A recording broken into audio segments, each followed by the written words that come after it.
നമസ്കാരം.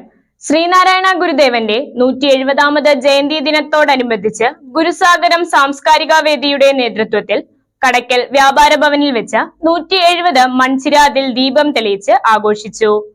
ഗ്രന്ഥരചയിതാവ്, കവയത്രി, അധ്യാപിക എന്നീ നിലയിൽ പ്രശസ്തയായ രശ്മി രാജ് ഗുരുദേവ ആദർശങ്ങളെക്കുറിച്ച് മുഖ്യപ്രഭാഷണം നടത്തി.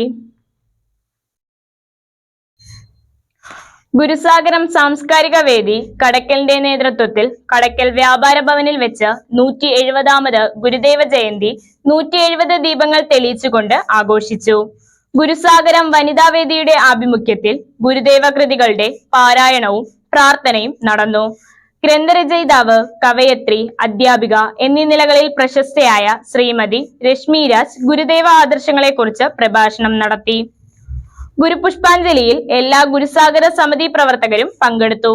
സമിതി പ്രസിഡന്റ് വെള്ളാർവട്ടം സെൽവന്റെ അധ്യക്ഷതയിൽ നടന്ന ചതയ ദിനാഘോഷ പരിപാടിയിൽ secretary RS Lal, vice president Vijayakumar, joint secretary CR Vijayan, treasurer Sanalkumar, വനിതാവേദി ഭാരവാഹികളായ മാധുരി, ജയശ്രീ, അരുളി, മോളി, സജിമോൾ,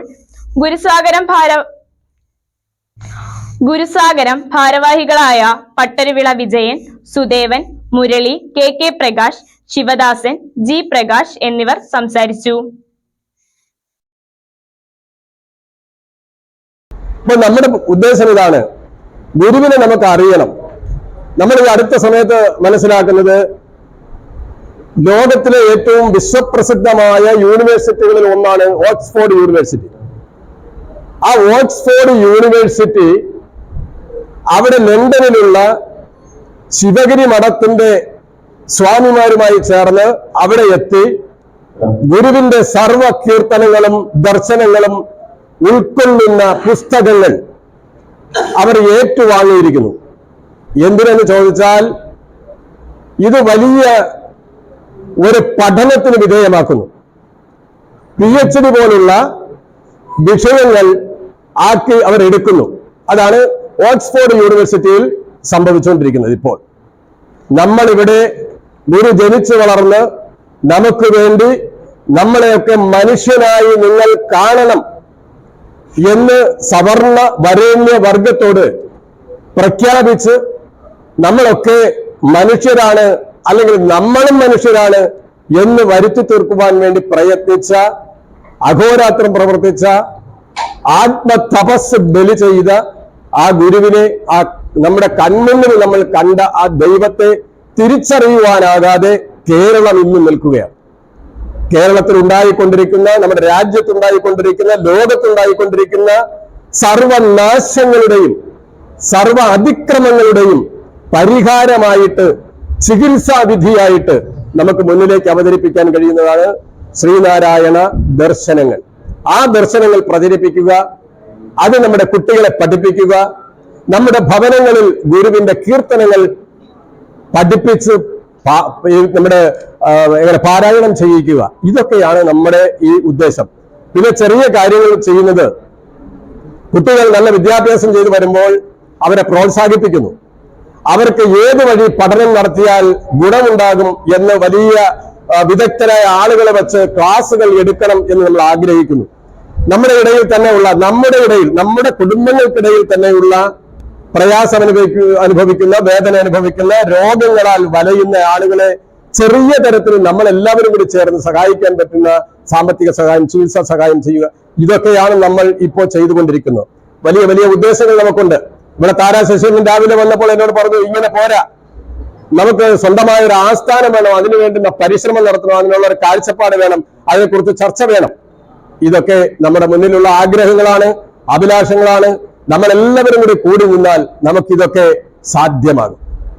പിന്നെ എനിക്ക് ഒരു കാര്യമാണ് ഈ അവസരത്തിൽ ഞാൻ പറയുന്നത്, ഗുരുവിനെ നമ്മള് അറിയാനും ഗുരുവിന്റെ ദർശനങ്ങൾ പ്രചരിപ്പിക്കാനും നമ്മളെ ഉള്ളൂ എന്ന് നമ്മൾ മനസ്സിലാക്കണം. ഞാൻ ചെറിയൊരു ഉദാഹരണം പറയാം. ഇപ്പൊ നമ്മളെല്ലാവരും വിചാരിക്കുന്നത് നമ്മളൊക്കെ ജാതി രഹിതരായി, ജാതി ഇല്ലാത്തവരായി മാറിയിരിക്കുന്നു. അതുതന്നെയാണ് നമ്മൾ ഉൾക്കൊള്ളുന്നത്. നമ്മുടെ ഉൾക്കാഴ്ച ഏതാണ്? ഞാൻ എൻ്റെ വാട്സപ്പിന്റെ മുഖചിത്രമായിട്ടിരിക്കുന്ന ഗുരുവിന്റെ ചിത്രമാണ്. അപ്പൊ ഞാൻ എന്റെ സുഹൃത്തുക്കൾ ധാരാളം വിവിധ സമുദായങ്ങളിൽപ്പെട്ടവരാണല്ലോ നമുക്ക് സുഹൃത്തുക്കളായിട്ടുള്ളത്.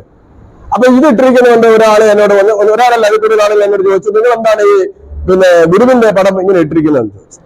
അന്യ സമുദായത്തിൽപ്പെട്ട മതത്തിൽപ്പെട്ട ആളുകളാണ് ചോദിച്ചു. അപ്പൊ ഞാൻ അവരോടെല്ലാം പറഞ്ഞത്, ഗുരു എന്ന് പറഞ്ഞാൽ ജാതിക്കും മതത്തിനും അതീതമായി നിൽക്കുന്ന യഥാർത്ഥ മനുഷ്യനാണ്. ആ മനുഷ്യനാണ് എന്റെ ചിഹ്നം, അടയാളം. അതാണ് ഞാൻ ഇത് വെച്ചിരിക്കുന്നത്. അപ്പൊ അതാണ് ഞാൻ അതിനകത്ത് ഇട്ടിരിക്കുന്നത്.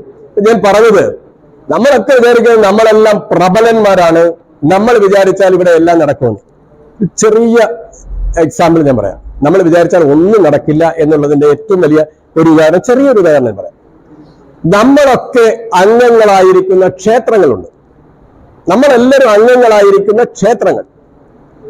ഈ ക്ഷേത്രങ്ങളിൽ എവിടെയെങ്കിലും നിങ്ങൾ പ്രസിഡന്റ് ആയിരിക്കുക, നിങ്ങൾ സെക്രട്ടറി ആയിരിക്കുക, നിങ്ങൾ കമ്മിറ്റി അംഗമായിരിക്കുക, ക്ഷേത്രങ്ങളിൽ എവിടെയെങ്കിലും ഗുരുവിന്റെ കീർത്തനങ്ങൾ, ഗുരു രചിച്ച ഈ കൃതികൾ, ഇത്രയും മേന്മയേറിയ കൃതികൾ ഏതെങ്കിലും ഒരു അമ്പലത്തിൽ പ്ലേ ചെയ്യാൻ, പാട്ട് വയ്ക്കാൻ നിങ്ങൾക്ക് പറയാനുള്ള ശക്തിയുണ്ടോ, കഴിവുണ്ടോ?